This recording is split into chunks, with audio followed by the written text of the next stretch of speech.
Hey guys, brothers and sisters, welcome back to Esoteric Psy, the podcast and institution where we talk about esoteric and psychological wisdom in a way, in a very practical way, where you can apply it to your day-to-day lives for your spiritual growth and just for your personal betterment in general.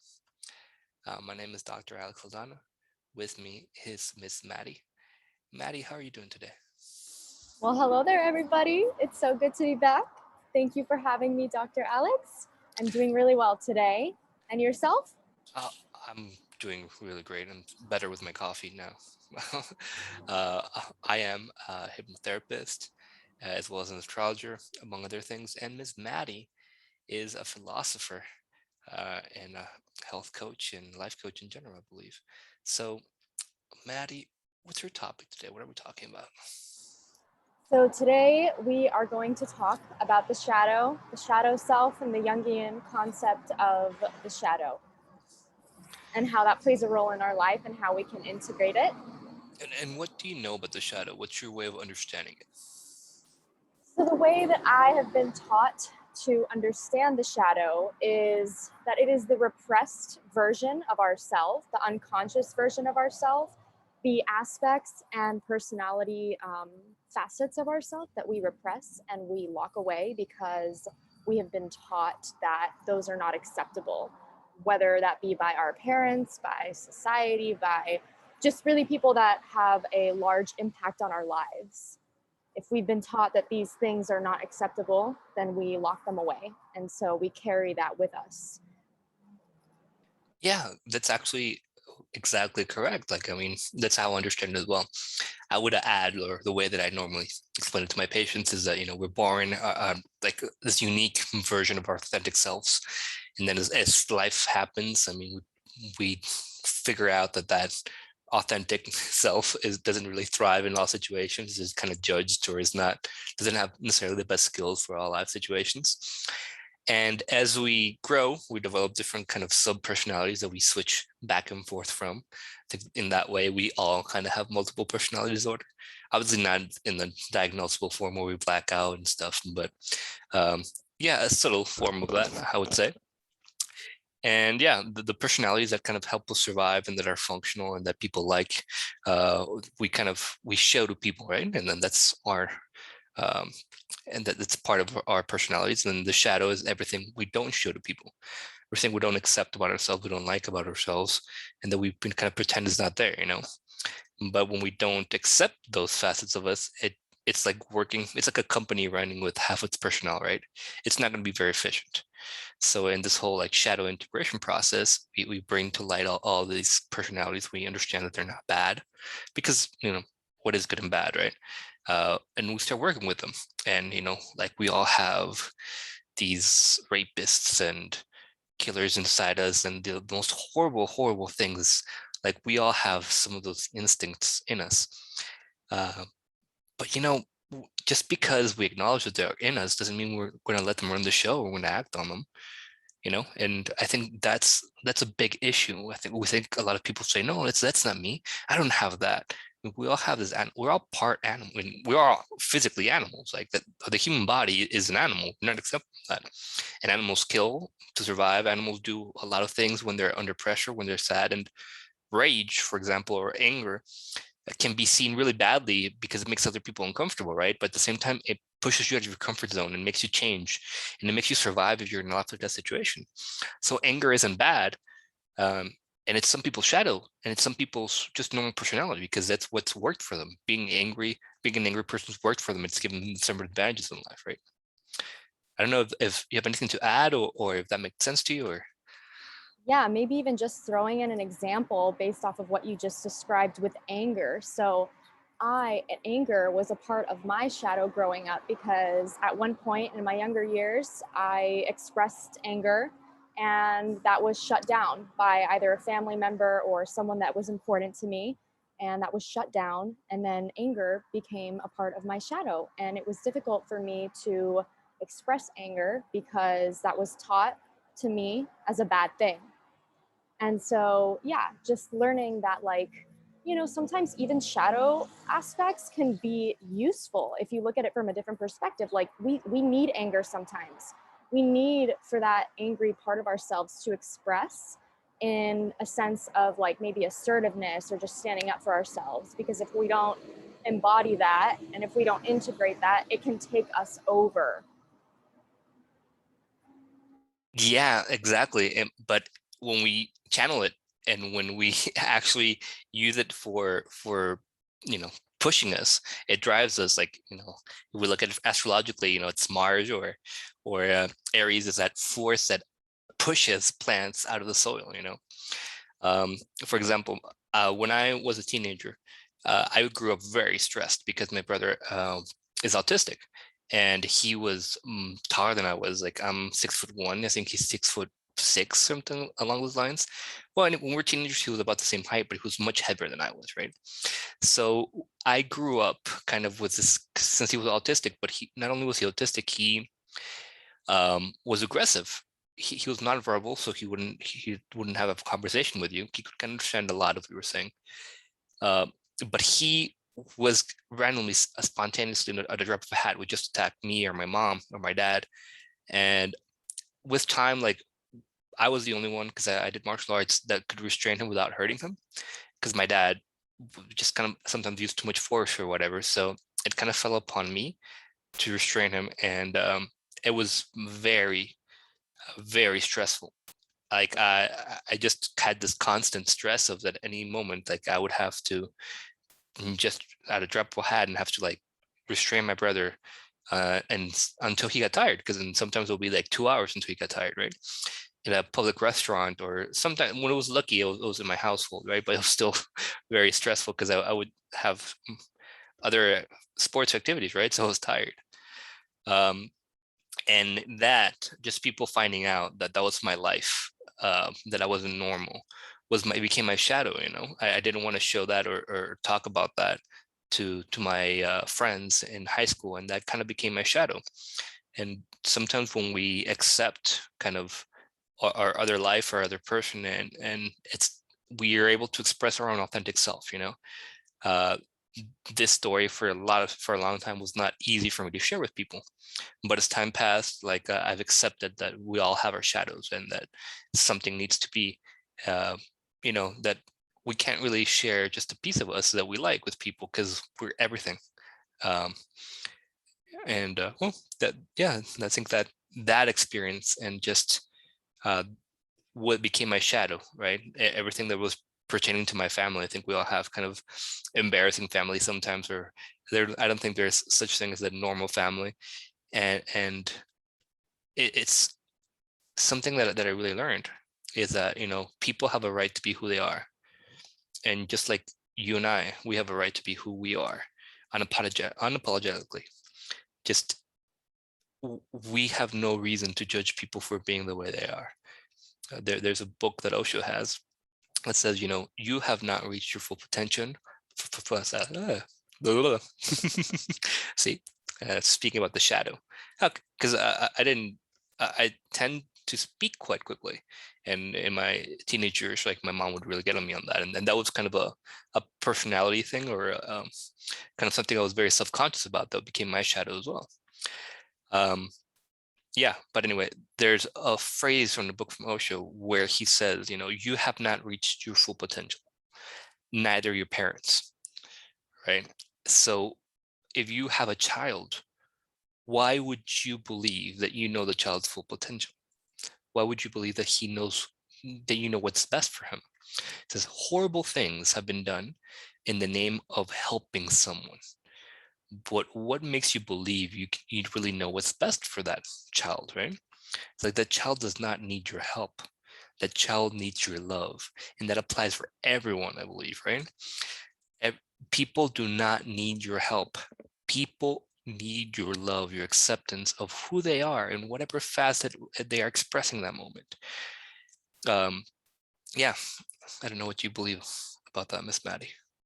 I believe that wholeheartedly. And I think that all the shadow really wants is to be loved and to be accepted within ourselves. And when we are able to do that with our own self, we're able to apply that love and that compassion to other people and prevent the unconscious projection. So when we project onto other people, that is pretty much like basically when we don't accept something in ourselves and we see it in another person and we judge it. So for example, going back to my instance of anger, if I, back then before I integrated my anger and my shadow, I would look at other people being really angry and getting really mad at others, and I would feel so, it would be so like I would get activated by it and I would get triggered by it. And it's like, you know, all I needed to really do was say, oh, I see this in myself. Like, this is what I judge in myself to be wrong. And then, instead of judging that other person, I can learn to love it because it's just a part of who they are. And it's a part of who I am too, because we all have this light and this dark to us. Yeah, for example, with me, it's nervousness, right? My mom was a very nervous person all the time. And I do have a bit of a nervousness in me, even though it's not like my main temperament. Like what I would have when something would happen around me that was kind of really uncomfortable, my go-to thing would be like, being nervous. And this, I didn't really like this about myself, and I didn't really like that about my mom, how she would be so nervous. And so but that would freak me out when I would see people just being jittery and nervous, and like being overwhelmed by life and being affected too much by other people's emotions and their circumstances, maybe focusing too much on the negative. And obviously that was a part of me, kind of this negative, controlling, nervous version of what was exactly what was happening inside of me, and I didn't want to accept it or embrace it. And that was me projecting my shadow, and that's exactly what we do with the shadow. We project it onto others, not necessarily just others, sometimes in dreams, right? So it's the third person. For example, Ken Wilber gives a beautiful example of let's say a werewolf is attacking you in a dream, or a monster. Well, if you do an experiment where you can sit down and you try and talk to the monster and sit in the chair, you find that it's not really like a fear of something getting to you, but it's your own repressed anger. Because again, anger can serve to protect us, right? So but we project it onto this image because we have such a hard time embracing that anger as part of ourselves, that we've learned to push it down. So in this pushing out, we project it, and we see everyone as angry, like you said, or in our subconscious, we see this angry monster trying to get to us. And it does become something that's overwhelming, right, in our subconscious. Awesome. Where do you think we should take this next, Miss Maddie? What do you want to go? Maybe something that we can do is, because there might be listeners who are wondering, like maybe they've never dabbled in shadow work, or they never really heard of it. So they might be wondering, well, what are my shadow aspects? Like, how do I spot these shadow traits or these shadow personalities within me? Like, how do I know what to work on and how to do the work? And yeah, something that's been really helpful for me to like kind of just see what the shadow in me is to pay really close attention to the interactions that you have on a day-to-day basis, and just be very observant with your connections. And if someone does something that triggers you, or if someone does something that just really activates this really strong emotion within you, ask, why is this person triggering me? Or what is this person displaying? What behavior are they showing that I haven't accepted within myself? Because really what they're showing you, for example, in one of our sessions, we talked about Donald Trump, and you could really use, like, just think like, okay, what is something that really annoys me about Donald Trump? Or what is something that really annoys me about a person? And you can look at that as a mirror. That's why I think mirrors are so important. Like, every single person that you meet is a mirror of yourself, and vice versa. So you can really use that to do inner work on your own self based on your own, what you see in other people. Yeah, and exactly when we use that example of Donald Trump, I think I asked you what bothered you about him, because he's especially for very liberal people. I mean, he's kind of a trigger, and you said something, I don't remember exactly what you said, but it was completely different from what I said. So two completely different things bothered us about Donald Trump, and it was each other's shadow, right? And I said, well, I think it was just because, if I remember correctly, I said something along those lines of, he's got this such thrive and power, but he just does not use it responsibly, right? He's just willy-nilly just waving around all the power and focus he has, and just not using it in the best format. He's not being congruent, right? And you said something different, and so that was like the shadow projection of something that I might not do. Maybe I'm not. How am I not being responsible in my life? Or, oh, how am I being too responsible? Sometimes that might be it. If because the same rules don't apply to everyone, that really pisses the subconscious off, right? So let's say an 8-year-old boy. I think I use this example a lot in my consultation. Let's say an 8-year-old boy is, touching himself. He's exploring his body, as children do, because that's how we understand our body and space around us. So let's say he's touching his genitals, and his mom or his dad catch him doing that, and they hit him on the hand, and they say, no, it's bad. You can't be touching yourself. That's and so he's like, okay. He gets into a shock, and fear comes into him, and he's like, okay, I can't be doing this. This isn't good. Whatever, right? So he's in daycare the next day, and he sees a little boy sticking his hand out his pants, and he's like, teacher, he's doing that. It's horrible, blah, blah, blah, blah. And what happens is we need the same rules to apply to others as to us, right? And I think there's this documentary that I give my parent and give to my students or to my patients a lot, Wild Wild Country, which is like documentary about Osho's life. And I don't know if you've seen it, Miss Maddie. Okay, well, that might be homework as well.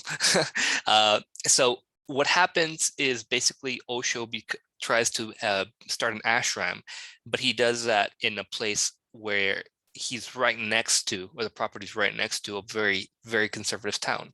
And if you know anything about Osho, he's all about being liberal with your sexuality, and does like a lot of shadow work, and like whoever you really are, you're correct, right?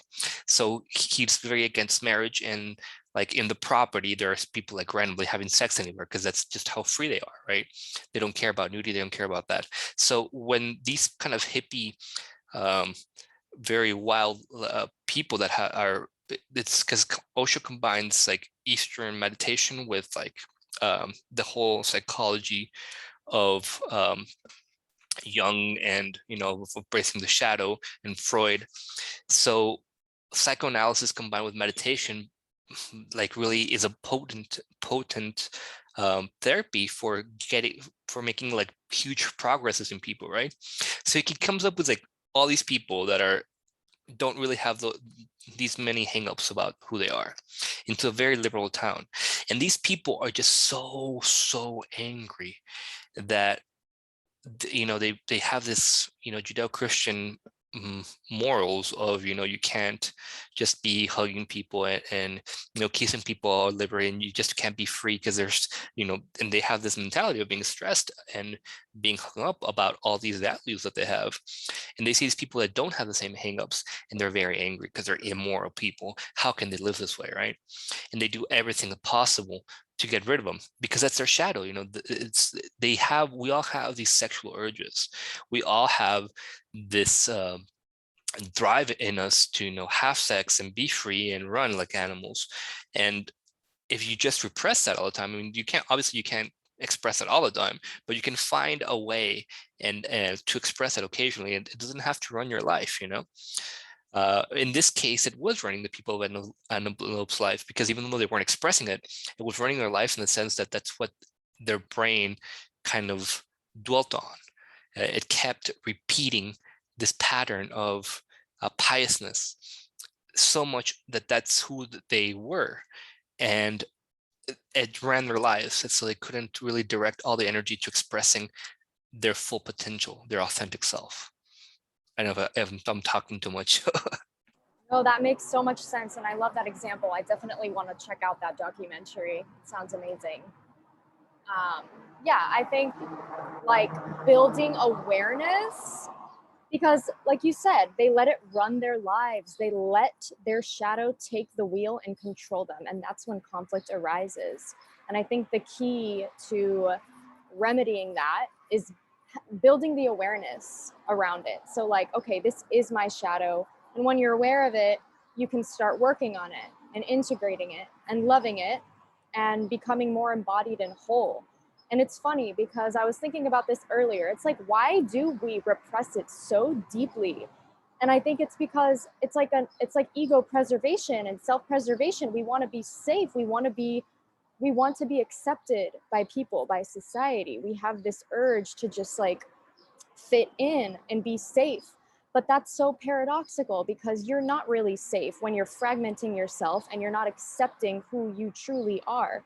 Because whether you like it or not, you are all parts of the spectrum. Like, you are the angry person, you are the smart person, you're the confident person, you're like the person who's anxious, you are all these people, but you're not going to be fully free and safe unless you accept all of those aspects, and you have to be aware of all of them in order to do that. So bringing everything to awareness, I think, is like so important. I think that awareness is the key to freedom and Yeah, acceptance. exactly. Like with astrology, for example, you are all the signs of the zodiac, right? And it, for example, Taurus people really bug me sometimes, right? And I try to like figure out why, because I have a lot of Taurus patients, and it was like, well, what really bothered me around them, and this concept of slowness, of not accepting change, or just, and then when I have my chart ruler, Mercury, in Taurus. And so sometimes, I can only digest small bits of information. And sometimes I get oversaturated by stuff that's going on. And that's my shadow, that's what bothered me about, Taurus people, for example, the slowness, this resistance to change, this only being able to take a little tiny bit of change at a time. But that's healthy for them, and that's healthy for me.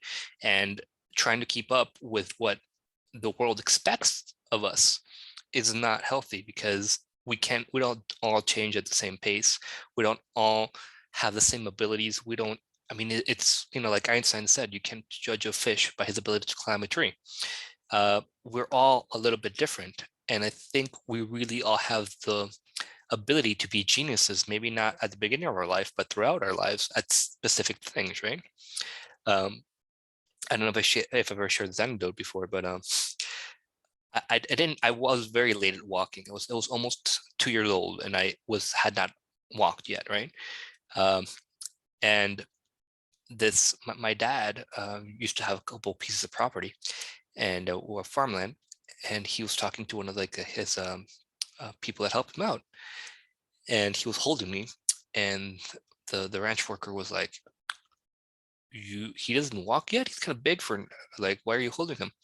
It's like, no, he doesn't walk yet. Like, that's not normal. Have you tried just taking his socks and shoes off and just putting him on the bare ground? And he said, no, let's just try that, give it a shot. And he did that, and that I started walking in that moment. So there's so much wisdom in people. And I mean, in a perfect world, I mean, we would all develop, and we would all develop at our own rate, and people would accept that. And as time grew, and as we got older, we would understand like our specific role in society would grow. And that might change, that might just be some awesome experiences. We would grow there and develop many tools in that region, and maybe in some other ones, and we would have our own specific life experiences that would help us to express our full potential, right? But sadly, that's not what happens, because we a lot of times don't embrace what our strengths are. And well, some people there are some geniuses out there that express that much earlier on, and we compare ourselves to them, and that's not our life story. It's not who we are meant to be. And that's fine. That's beautiful. Maybe we don't express who we fully are until we're 40, 50, or 60. But it's about enjoying the journey. I don't know what your thoughts are on that. Ms. Maddie, can you hear me? So I can relate to that so extremely well. The fact that we all need to honor our own journeys and not compare ourselves to other people. I think once you told me that comparison is the thief of joy. And it rings so true to my soul, especially because of the journey that I've been on for the majority of my life. And I'm still kind of on this journey. And I think people who are students and who have been a part of the educational system, no matter what country you're in, I feel like I can't really speak for other countries, but I'm from the United States. So just the way that the educational system, from when we enter school to when we get out of, high school or even college, I feel like there's this unspoken expectation where we are just all kind of like, I guess, forced to produce one specific result. And we are not really taught to honor our individuality, and we're not really taught to nurture our individual strengths. I feel like there's this just like forced unity. We're all just like taught to learn the same exact subjects and get this grade and write this paper, and that can really, really weaken our self-esteem if we don't perform to their expectations and to their standards. And you know what? I've learned that I used to beat myself up for not getting like an A+ or for not getting the same grade as Johnny on this physics exam. But it's like, well, what if your strength isn't physics? What if you are so amazing at like biology? But I feel like we're all taught to just measure up to the same level, and we're condemned for not like producing those results. So it's just so important to realize that there's so many different types of intelligence. There's so many different types of like talents. Everyone has their own strengths and their own weaknesses, and we should honor all of them. It's okay if you're not amazing at this one thing, because odds are you're probably so freaking phenomenal at another thing. And I think that should really be prioritized, is just focusing on your unique gifts and bringing those to the world, and really honoring that and nurturing that. Yeah, my wife got into her head. She's awful at math, and it's not her natural talent, right? So she kind of grew up hating school because the sciences, and she's pretty good at languages, like, right? Like she grew up in Mexico, so it was like Spanish, um, or English as a second language. Studying that, she was pretty good at languages, that kind of intelligence. But as far as mathematical and spatial and scientific intelligence, she wasn't. That wasn't her big strong point. So she grew up kind of self-conscious about that. Where she was great at drawing and great at just making fun of stuff, and she used to draw these awesome comics when she was in high school. And so she kind of grew up very self-conscious about her intelligence, when she just had different kind of intelligence. She's great at making comics and drawings and stuff, and she never really exploited that until very recently. So yeah, I just getting into a sense of, okay, maybe I'm not like everyone else. Maybe I think we're all made of the same stuff, but actually that's a phrase that in the book I'm writing. We're all made of the same stuff, but in potentially radically different proportions. And that's so important. Why? Because because we're so proportional different. Like, there's people that we get and we understand because they're our same temperament, or that we're similar to them. But there's people that we don't really get because they have different priorities, different beliefs, different they're structured differently than us, right? So for us, we're like, oh, this person is so weird, and why does he or she react that way, or whatever, but it's just because we don't get them, because their structure is different and their shadow is different, and they value different aspects of themselves, so they express different aspects of themselves, right? Yeah, I mean, if whatever typing system that you prefer, whether it's it's the four temperaments, which is that's four temperament, that's the nature, that's kind of like the endocrinological and genetic aspect of yourself, your predisposition in the nature and nurture versus nature.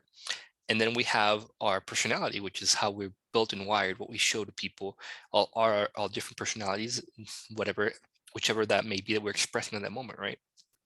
And there's many different typing systems for that, like the Enneagram, which is really good, really interesting. But once we understand that we are built and wired differently, we can kind of start seeing and understanding other people. I like to use the planetary systems, like there's Mars types, there's jovial or Jupiterian types, there's moon types. And when we understand that, okay, maybe this person has different priorities. Maybe this person likes to be alone. Maybe this person really needs to be with people or have a one-on-one conversation. I mean, I thrive with a one-on-one conversation with people. That's what I enjoy being. That's what I try and spend most of my day, just having a one-on-one conversation with people. I'm not so hot where I enjoy like large groups of people. That's not really where I thrive, right? And I can tolerate being by myself. I can enjoy a very good book. That's not bad, but really large groups of people is where I don't feel really comfortable, right? And I was taught that was bad because all my friends would enjoy being around other people so much, and I would just prefer to have a one-on-one conversation with them, right? Never really understood why. Um, but I kind of learned that was something bad about myself, but it's not, it's just my preference. It's where I thrive. Does that mean I'm always going to be there? No, I should probably push myself outside my comfort zone a little bit so I can be better functioning in groups of people. But it's not bad. That's my preference. I don't know if you get where I'm coming from. 100%. And I also relate to that. I am much better in one-on-one settings as opposed to group settings. But I agree with what you said about, like, there's a balance to really keep in mind about, well, is this going to help me grow? If it is, if it's going to get me out of my comfort zone and push me a little bit, then go for it. Do something new, build some new neural pathways. But this isn't to say, like, make this your way of life, like make this your priority, like change who you are, because that's not going to be fulfilling for you, and that's not going to feel natural, and that's not going to feel harmonious. Go for what feels good always, and you will always know what feels good, because we're humans, and we have these emotions, we have these emotional indicators. So just tuning into your inner being and focusing on what really really just feels best to you is probably what is a part of your true nature, and I think you should follow that always, no matter what any external person or circumstance leads you to believe. Everyone's going to have their own beliefs. And, something that I struggled with a lot growing up is taking on other people's beliefs, because I didn't always have such a strong sense of self.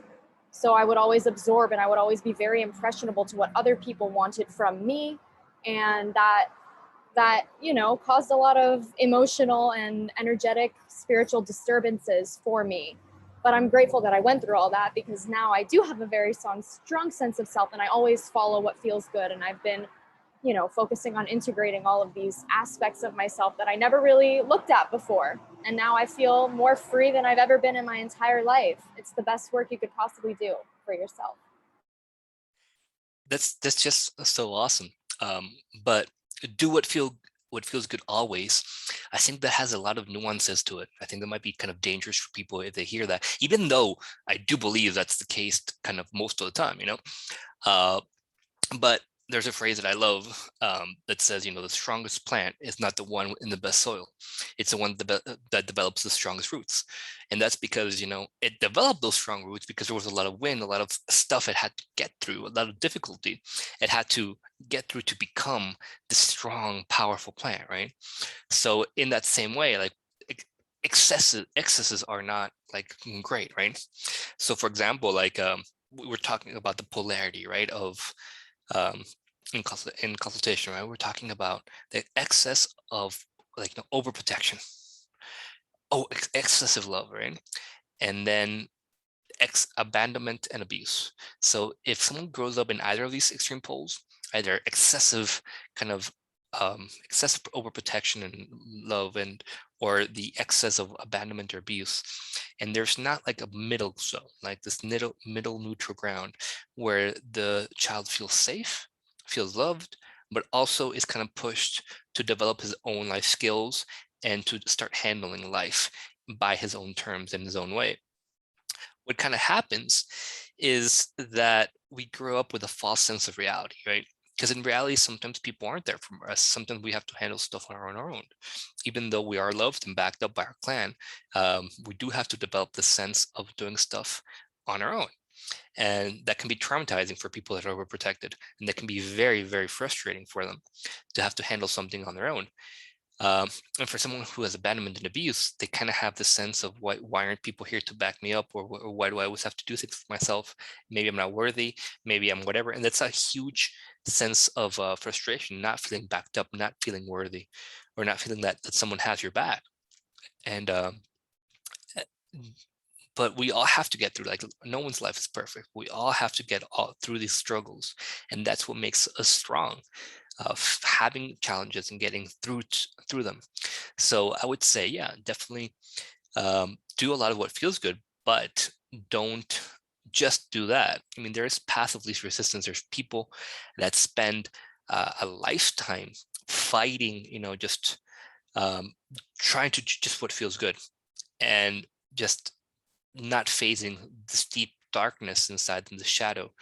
Um, they spend so much time running away from it that it rules them, that it becomes the drive, that running, kind of the fuel that drives their life. And for people that do the opposite, that, instead of just looking for what the easiest path of what feels good, they just spend so much time fighting everything, just doing the most difficult work, just not enjoying life, just training and preparing themselves for something that doesn't come, and then they never enjoy life. So either extreme is dangerous, is not your full spectrum, is not completely who you are. So finding what proportion is best for you as far as building this character, building this strength, um, being able to overcome the odds, but also enjoying, relaxing, and finding the path of least resistance. That balance is not something that most people can find easily. I don't know if you agree with that, or what are your thoughts on Totally, that? totally, I agree. I feel like, I don't know if this sounds masochistic or not, but doing shadow work and confronting like the demons, it can be so difficult, and it is something that's not easy to do. And doing, going through adversity in general, it's something that is so not easy. And I think, like you said, just finding the balance of what works best for you, of like, going through your struggles and enjoying life, and like, how do you deal with your struggles. But I think something that would be a great picture to paint for people that really, really greatly illustrates the point that you were just making is like the waves, life, we go up and we go down, and we go up and we go down. And like, for someone who is more, I guess, I don't want to say evolved, but for people who like you had explained this to me. I don't want to butcher the explanation of this, but like, when you're going down on a wave that's going down, so you're experiencing some difficulties, some turbulence, um, it's just a matter of having the tools and resources, the inner tools and resources, to like ride that wave a little bit more smoothly and come out on top. But yeah, I don't know if that made any sense. Yeah, that's actually kind of when we look at it from, magic point of view, or the great magician is that person that can, or that knows that, they're going to have successes, they're going to be up, and they're going to be down, they're going to not have successes, they're going to have a lot of failures. But that's where you learn that, right? So the kind of, when you're on the way down, it's about, okay, do I have the life skills to deal with this? Okay, no, if I don't, then how can I develop them? What lesson is here to be learned? So you don't suffer that, right? Because the downward spirals, or the wave on its way down, is kind of, well, it's necessarily, right? We're not just, but we can surf it to where we don't have to suffer. Like the old, like, I think it's a Buddhist saying. It says, pain is obligatory. We're going to have pain in this lifetime, but suffering is optional.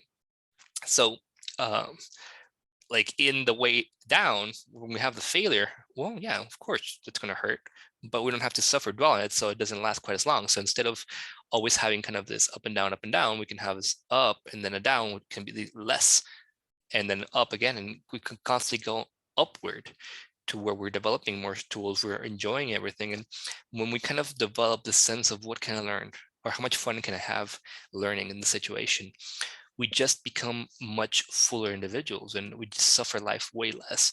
And I don't know. I think that's where that's a very, Yes. yeah. Yes. Thank you so much for enhancing that explanation of That was a mine. very good point that you were making. So I think it's a good time to start kind of wrapping up and kind of give people kind of advice of how they can detect their shadow and how they can work on that. What do you think? Do you think it's a good point, or how should we begin about this? I think we've said a lot about this, and I think that, yeah, this is a great place to end off and make some concluding remarks. And yeah, what would you say is the best way? Well, first, I think it's very important to kind of observe yourself. Um, if and look for exaggerated responses. Like if there's a reaction that's very out there, where you like, that other people wouldn't have to that, right? First, observe that, because not every situation is going to make bring this reaction out in other people, right? So, and if you don't have that ability, because sometimes when we have very intense emotions, like we have blinders on and we believe that this is true, this is our reality, right? But if we were just to calm that emotion down and just kind of observe ourselves as kind of a neutral third party observer, like, wow, is this exaggerated, right? Is this too much? Is this odd? And if not, you can always, if you don't have that ability to kind of calm that emotion down, ask other people, like, hey, I'm really trying to work on myself. uh, do you notice any exaggerated reactions on my part? Is there anything like really that sticks out about me that's odd? And they're going to tell you, well, maybe you're controlling. Or like, yes, dude, you don't really enjoy life that much. You try and control everything. Or maybe, you don't express your anger. I think you keep a lot um, kind of hidden. You don't really express everything you're feeling. And I think that's getting to you, right? And when you ask a couple of people and they have a very, because sometimes people can project their own shadow, right? And maybe what bothers them about you is exactly what really bothers them about themselves, right? So it might not be accurate, but when you ask a couple of people and they coincide on a couple of things, like, wow, maybe this is my shadow, right? But what would be ideal is you being able to observe yourself. But again, most people are so like impulsive or don't have that ability to kind of calm their emotions down, right? So yeah, ask people like, hey, or these couple subjects, right, make you really angry. And I noticed we can't talk to that with you about that. Or maybe even ask people that.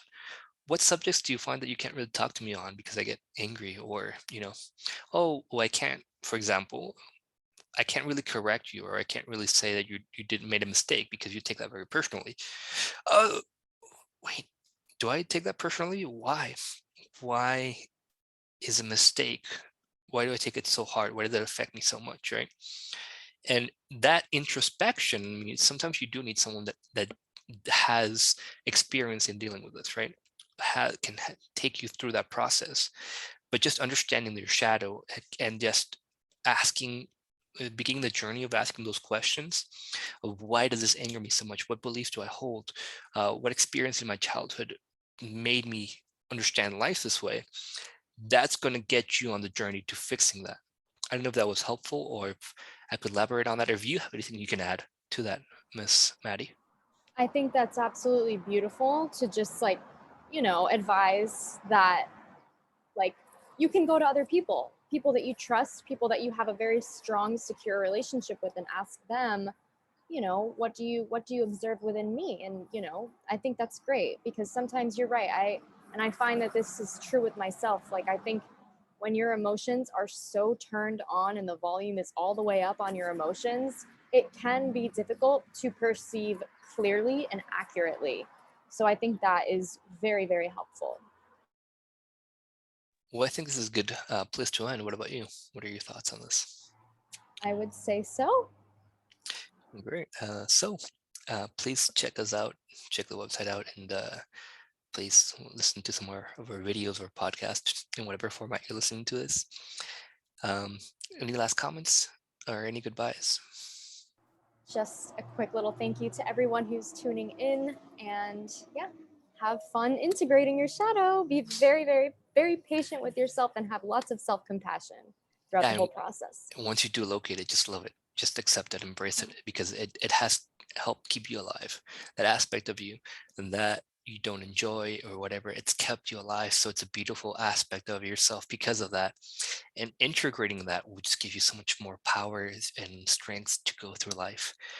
Um, yeah, so this has been Esoteric Psy, the institution podcast, where we started dialogue about esoteric wisdom, ancient wisdom, and psychological knowledge, so you can apply it in a practical way in your day-to-day life. My name is Dr. Alex Saldana. With me has been Miss Maddie. Thank you so much for brothers and sisters for being with us in this journey, and we'll see you very soon.